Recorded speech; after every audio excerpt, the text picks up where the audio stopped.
All right, guys, so the first thing we are going to start with is just pulling off all the accessories. So we got power steering pump, alternator, that tensioner down there, obviously the turbo manifold, and then we can move on to the timing covers, timing, all that under the timing covers, valve cover, head, and I hope as soon as we get the head off, we can kind of get a rough idea of what all we are working with today.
All right, guys, well, we clearly have an issue going on here. Check this out. Look how much oil is in cylinder 1. 2 is clean, 3 is even more wet than cylinder 1, 4 is clean. So to me, that is a valve stem seal issue. Stem seal on exhaust 1 and exhaust 3 are probably maybe a valve floated and hit the stem seal, or maybe when I put them on, I didn't get them on all the way. Could be quite a few different reasons. As of right now, I don't really care. I feel like we've been dealing with this issue for so long. I just want to do a complete refresh on this build.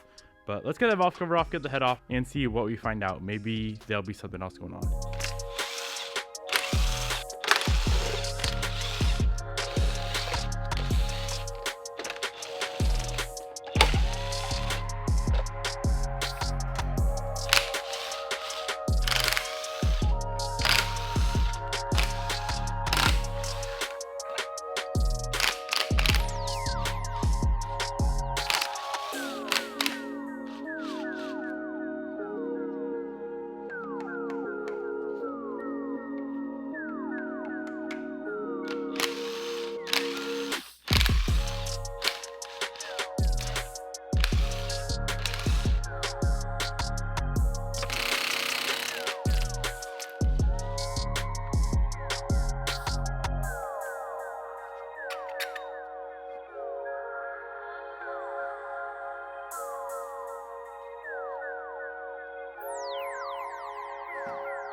Overall, I'm very, very happy with what we are finding. It looks like just a simple refresh and we should be good to go. All the pistons look fine. I haven't pulled them out yet, but just by looking at them, everything seems to be okay. So I'm gonna say the main issue here as of right now is probably the valve stem seals, which the stem seals we put on, I forget what brand they were, Supertex, very, very high quality.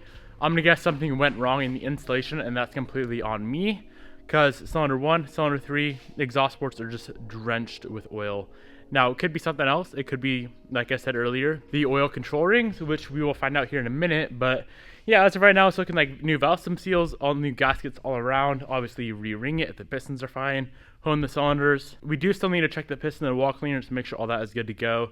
But yeah, a simple re-hone with new rings, new bearings, new seals, new gaskets, and I think we should be good to go. I may even end up setting out the turbo again just to make sure 100% that it's good to go. Because if this motor was ran low on oil, then it could take out the turbo thrust bearings again, which I don't want to get this whole thing back together and then have to pull the turbo back off, send it back out, have it rebuilt, and then, yeah, I don't know. As of right now, I think I'm going to go ahead and pop off the oil pan, pull out the rods, pull out the pistons, check all that out, make sure it's good to go. I don't want to not do the bottom end again like we did 6 months ago. We completely skipped that and have an issue. I just want this thing to be 100% and back on the road.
All right, so the shop is a complete mess right now, but we got the short block torn down.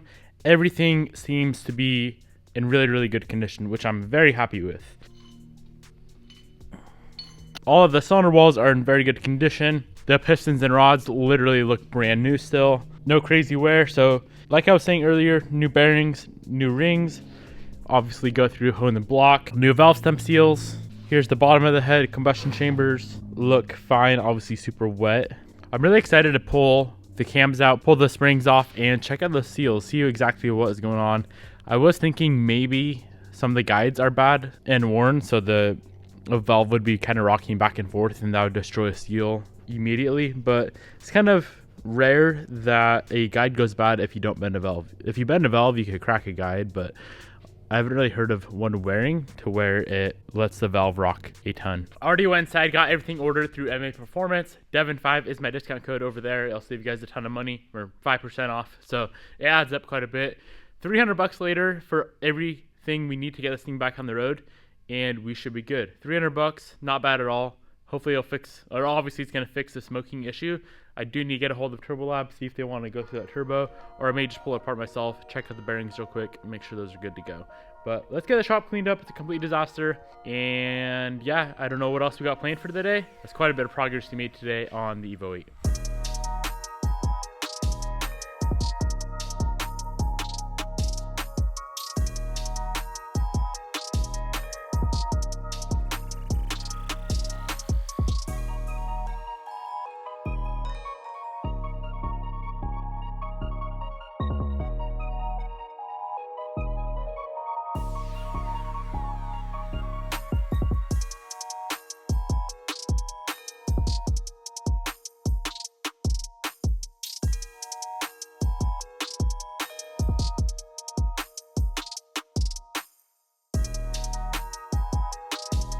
So I'm gonna go ahead and pop the cams out right now, take out the valve springs and valves, and take a peek at all the valve stem seals, because as of right now, it looks like 3 are bad.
We got all of the valves out, and I don't see anything crazy going on with the stem seals or with the guides or anything.